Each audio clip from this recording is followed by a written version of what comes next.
ke bawah Yang Mulia Buya Syekh Haji Amran Wali Al-Hadidi sebagai Kadi Mufti Malikul Adil. Bismillahirrahmanirrahim. Asyhadu an la ilaha illallah wa asyhadu anna Muhammadan abduhu wa rasuluh. Yang di-Pertuan Agung Kesultanan Aceh Darussalam, Buli Yang Maha Mulia Paduka Sri Sultan Tengku Saifullah Alaidin Riayat Shah.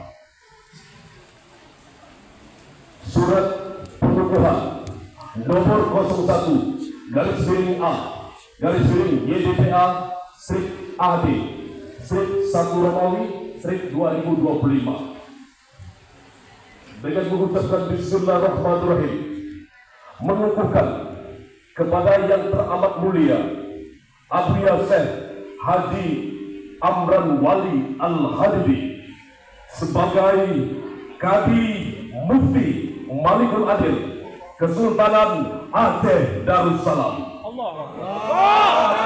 Takbir! Dikukuhkan di Dayah Darul Ihsan Al-Waliyah Labuhan Haji Aceh Selatan pada tarikh 4 Rajab 1446 Hijriah atau bertepatan dengan 4 Januari 2025 yang di-Pertuan Agung Kesultanan Aceh Darussalam kepada Yang Maha Mulia Paduka Sri Sultan Tengku Raja Saifullah Alaidin Riayat Shah ditandatangani.